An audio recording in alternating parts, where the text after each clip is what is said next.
Nous avons abordé les films en ce début d'année entre les tops et les flops de 2023, mais également avec les attentes de 2024. On refait la même chose, le même chemin, mais cette fois-ci avec les séries. Quelles sont les plus grandes attentes en termes de séries pour l'année 2024? Croyez-moi, il y a quand même pas mal de choses, et écoutez, on va y aller sans plus tarder. Petit disclaimer encore une fois, mais effectivement, pour les séries, j'ai quand même beaucoup moins d'attentes. Je suis quand même quelqu'un qui prévoit pas mal à l'avance mes visionnages en termes de cinéma. Je sais d'avance un petit peu ce qui sort dans les prochains mois pour les films. Pour les séries, j'avoue que c'est un petit peu plus plat, dirons-nous. Pour les séries, j'avoue que même si je prévois un petit peu à l'avance ma watchlist, j'avoue qu'en termes de nouveautés et d'attentes, etc., je regarde surtout au jour le jour.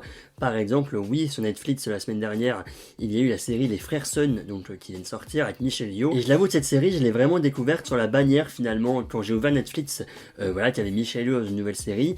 Ça pour dire que oui, il n'y aura pas non plus énormément d'attentes, je pense, pour les séries. Je suis quand même surtout quelqu'un, que ce soit sur Netflix, sur Disney+, sur Apple TV, Prime Video, bref, je suis quand même surtout quelqu'un qui regarde un peu au fur et à mesure ce qui sort, sans avoir non plus une vision de ce qui sort, par exemple, en fin d'année en termes de séries. Pour les attentes des films, on l'a fait donc de mois en mois. Cette fois-ci, on va évidemment le faire de plateforme en plateforme, et on commence avec ma plateforme préférée, ou plutôt simplement la plateforme où je passe le plus de temps, ou plutôt même une plateforme qui divise beaucoup entre des programmes très bons et des programmes bien décevants. Je parle évidemment de Netflix. Netflix en 2024, j'avoue qu'il y a quand même pas mal de choses qui m'intéressent. Tout d'abord, oui, les nouvelles saisons de nos séries. Je peux par exemple penser à la saison 5 et la saison finale de You, évidemment. Même si la dernière saison était un peu plus mitigée que les 3 dernières, j'ai quand même hâte de savoir la fin. Pareil pour la dernière saison de Umbrella Academy qui arrivera également cette année. Voilà, je vous en ai parlé dans mes attentes séries pour 2023. Elle n'est pas sortie, mais elle arrive bien en 2024. Une saison de seulement 6 épisodes, je crois, mais vaut mieux avoir une fin au bout d'un moment. J'avoue que la saison 3 était dans mes flops séries de 2022. C'est pas une saison qui m'a marqué et j'ai quand même hâte en tout cas de voir la fin. Et on espère que ça partira pas non plus en cacahuète comme l'a été la saison 3. On a également les Chroniques de Bridgerton saison 3. Là j'avoue je le place mais je n'ai pas vu les 2 premières saisons. Mais voilà, ça reste une attente importante je pense pour Netflix cette année, sachant que la saison 3 sera divisée en 2 parties. La première je crois c'est en mai et la deuxième en juin. Si je ne dis pas de bêtises. Pour d'autres nouvelles saisons, d'autres séries que je ne regarde pas, il y a par exemple la saison 4 de Blood and Water, ou encore même la saison 2 de The Night Agent, que je n'ai pas encore rattrapé, la saison 3 de Young Royal, peut-être la saison 3 de Heartstopper, voilà, puisqu'on a eu la saison 1 en 2022, la saison 2 donc en 2023, là par contre je l'ai regardé, et j'avoue que j'ai plutôt hâte de voir la suite de ces petits personnages, n'est-ce pas? Et ma plus grosse attente de nouvelle saison sur Netflix en 2024, c'est évidemment la saison 2 de Arcane, oui, donc le spin-off de League of Legends, enfin plutôt une série dans l'univers de League of Legends. La saison 1 est sortie en 2021 je crois, moi personnellement je l'ai rattrapé seulement en 2022, un an après, mais très hâte de voir cette seconde saison qui là sortira en novembre 2024, donc encore un peu de patience, mais à mon avis ça va être juste une folie. En termes de nouvelles séries, par contre, on a quand même pas mal de choses, notamment le fin janvier, je ne sais plus précisément la date, mais on a la série Griselda, donc par les scénaristes de Narcos, créateurs, scénaristes, je sais qu'en tout cas il y a un lien avec Narcos. Je vous avoue, je sais pas du tout de quoi ça parle, etc., mais vu que c'est par les créateurs ou par les scénaristes, tout ça de Narcos, j'avoue que ça reste quand même plutôt intriguant à regarder. Le 22 février, on retrouvera la série live action de Avatar, le dernier maître de l'air. Je ne connais pas du tout Avatar, j'avoue, j'ai pas du tout regardé la série d'animation. Je pense quand même regarder certains épisodes, voire même toute la série avant la sortie donc du live action. Voilà, ça peut être les petits épisodes de petit déjeuner comme on dit, mais franchement j'ai quand même vachement hâte, voilà, je suis vachement intrigué, puisqu'on a eu évidemment le One Piece live action cette année qui a été une réussite, donc hâte quand même de voir un petit peu qu'est-ce que Netflix peut nous préparer d'autre en termes de live action. Et Avatar le dernier maître de l'air, les trailers etc, honnêtement ça donne plutôt envie.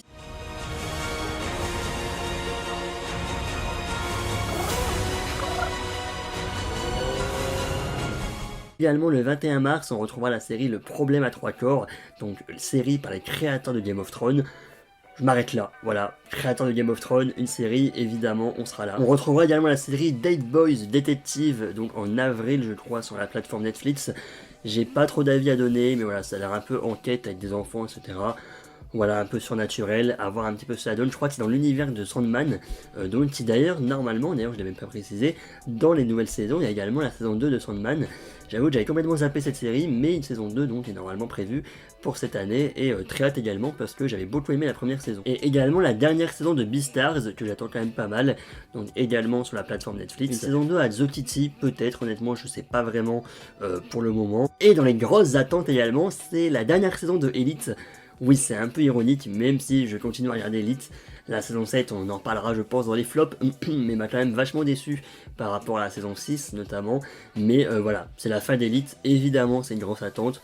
On attend ça avec impatience, à voir quand même si ils arriveront à faire quelque chose de plutôt positif pour cette fin de série. Également, ne commencez pas en commentaire à me dire Stranger Things, Squid Game ou encore Mercredi. Oui, la saison 5 de Stranger Things, la saison 2 de Squid Game ou encore la saison 2 de Mercredi. On sera là, je pense, plus pour 2025.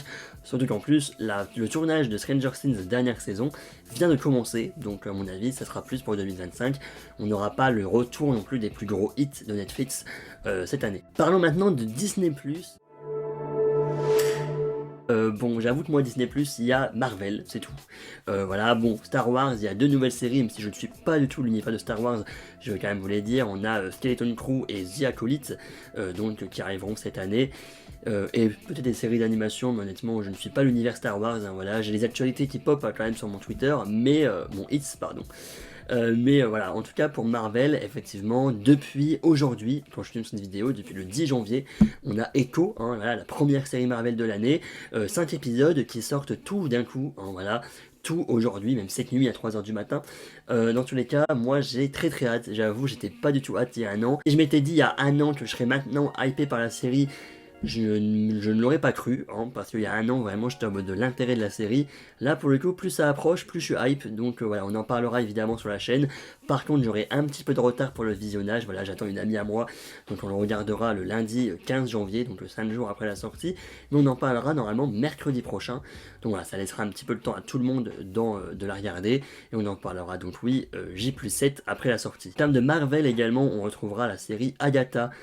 Ce n'est plus Coven of Chaos, ce n'est plus House of Darkness, je n'ai plus le titre actuel, mais oui, la série sur Agatha, donc spin-off à WandaVision, sortira normalement automne-hiver. Plutôt hâte, voilà, pas de grosse hype pour le moment, j'avoue. En termes de série, on retrouvera également X-Men 97. C'est un peu un OSEF pour moi parce que je connais pas la série de l'époque, voilà, mais bon, plutôt intéressant d'avoir quand même X-Men et le logo Marvel Studios juste au-dessus. Première série du MCU, pas première série X-Men qui est intégrée au MCU, on va dire, quand même, on y vient.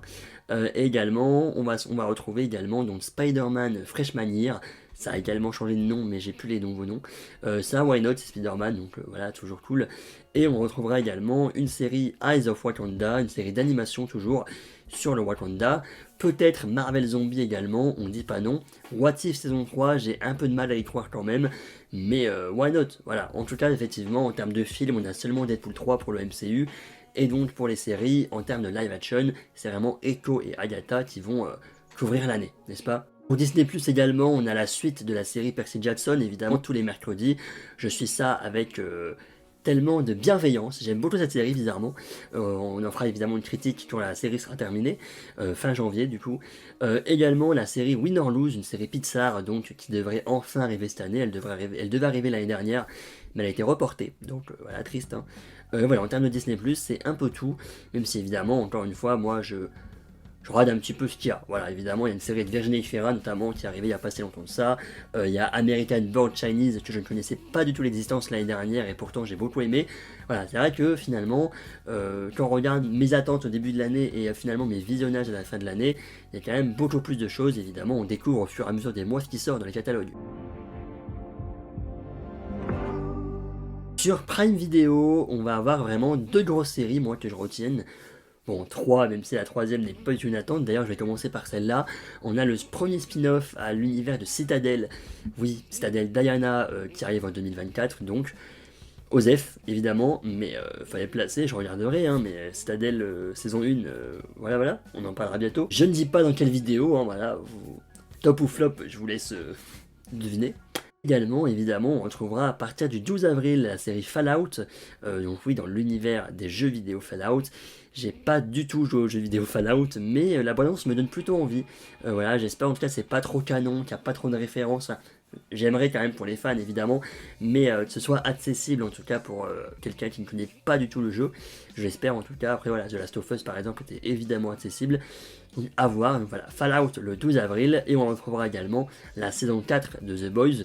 Je suis toujours dans la saison 1, mais voilà, très à jour pour la saison 4. Juste, il y a quand même beaucoup de choses, beaucoup de séries, beaucoup de choses dans ma vie, etc. en ce moment, les tops, les flops, le cinéma, les jeux vidéo, voilà, tout ça, les études qui vont reprendre, donc j'ai pas le temps de me remettre vraiment dans The Boys, surtout que les épisodes sont assez longs, mais voilà, je referai ça évidemment pour la sortie de la saison 4. Bon écoutez, je vais également placer cette série pour prendre une vidéo, parce que je pense pas Warner, etc. Mais oui, en 2024, il y a ma série de l'année 2024, je le dis directement, House of the Dragon saison 2 arrive cet été. Bah, grosse hype évidemment, c'est House of the Dragon, hein, voilà, ça a été mon top série 2022, mon top 1 série 2022, je vous le dis d'avance, ça sera potentiellement mon top 1 série 2024, pas vraiment d'originalité, mais en même temps, que veux-tu? Retour de Rhaenyra, de Alicent, de ses batailles, de l'univers de Game of Thrones, évidemment, on a très hâte et on suivra ça chaque semaine avec grande impatience. Prime Video également, on retrouvera normalement la seconde saison du Seigneur des Anneaux, les Anneaux de Pouvoir. J'ai vu très tardivement la trilogie Seigneur des Anneaux, mais je n'ai pas encore regardé la série. Donc ça sera fait, je pense, prochainement. Oui, Seigneur des Anneaux, c'était en 2022 que je les ai vus pour le coup. Mais voilà, la série en tout cas, ça sera fait cette année, je pense, pour la sortie de la saison 2. Mais également, on retrouvera, je pense pas sur Prime Video, mais voilà, juste 2 séries comme ça. J'avoue, niveau plateforme, je ne m'y connais pas assez. Mais on aura notamment la série The Penguin, donc le pingouin donc, de l'univers de Matt Reeves avec The Batman, The Penguin donc avec Colin Farrell, je l'ai mis dans mes attentes de 2023, mais finalement ça sera pour cette année. Évidemment, bah, très hâte, hein, forcément. The Batman c'est très très cool, le personnage du pingouin on adore, l'ambiance vraiment, l'ambiance violente, etc., l'ambiance sombre, c'est vraiment ce que je veux vraiment. Voilà, ça sortira sur Mats. Est-ce que je pense que ça sortira, vu que Mats sortira en été 2024, je pense que ça sortira également sur Mats en France. Voilà, on a également pour finir la série Knuckles, donc dans l'univers des films Sonic. Sonic 1, j'avoue que bon, Osef, mais Sonic 2, eh ben j'ai adoré. J'ai encore un très bon souvenir de l'année 2022 du coup. Sonic 3 arrive cette année en décembre, et donc cette année également une série sur le personnage de Knuckles pour commencer vraiment un univers. Je dis pas non. Honnêtement, ça peut être très très cool. Et également sur Disney+, désolé j'ai oublié, on a également la série Shogun qui sortira en février. Donc c'est dans une époque féodale du Japon, etc., avec des samouraïs. Ça parle de Japon. Évidemment, on est là, ça a l'air très très stylé, très bien maîtrisé en termes de réalisation, de chorégraphie, tout ça. On a hâte. Sur Apple TV+, on retrouvera également Severance saison 2. Pas encore regardé la saison 1, mais apparemment c'est très très bien. Donc très hâte de voir ça. The Beer saison 3 sur Disney+. Voilà, j'avoue, c'est un peu les séries en vrac à la fin, mais The Beer saison 3 donc sur Disney+, qui arrivera, je pense. Pas vu les 2 premières saisons non plus, mais apparemment c'est très bien, donc je me permets de la citer, la série, n'est-ce pas? Et en termes d'animé, cette année, j'avoue que j'ai pas grandement d'attente. Je sais qu'il y a évidemment la saison 4 de Demon Slayer, donc qui arrivera à partir d'avril ou en février au cinéma. Également, on a quoi? On a Solo Leveling, donc qui est en cours. On a la saison 7 de My Hero Academia, saison 8, saison 7 de My Hero qui arrive à partir du 4 mai 2024. Voilà, après honnêtement c'est au fur et à mesure de la découverte, hein, également. Why not? Encore une fois, moi je suis libre de découvrir des choses. J'ai découvert Free Range, j'ai découvert Shy cette année.